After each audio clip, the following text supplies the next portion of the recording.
Hello and welcome to my channel. Today I'll be doing a trend that's going on around and it's called the Burnaway cake. I hope you enjoy watching. If you do, don't forget to like, comment and subscribe.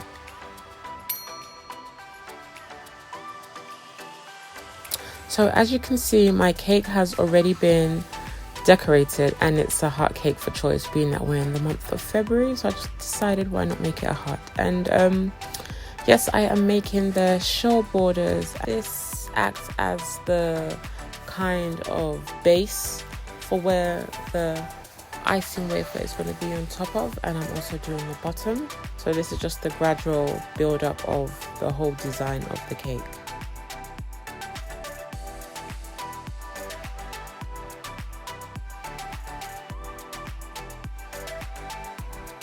Then I go ahead and I add in another set of borders around the cake.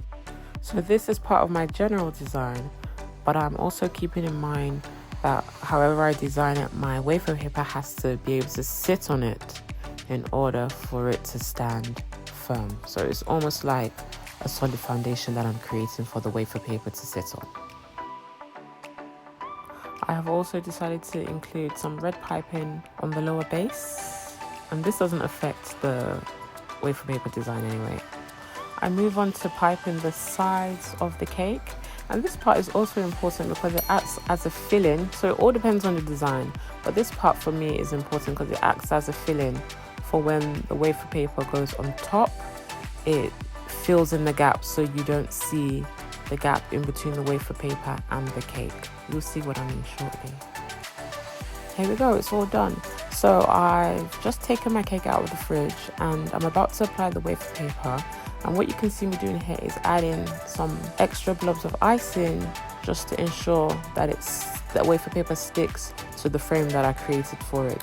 With regard to the wafer paper, I just cut it out down to the shape needed, and as you can see, just applying it on top and ensuring that it's secure, and started piping my borders around the cake, as you can see. And what I was talking about earlier, if you notice, the sides that I did is complementing the top, so there's no heavy gap. I suppose the sides can be done after so you can gauge, but I chose to do my sides first of all, and it worked out.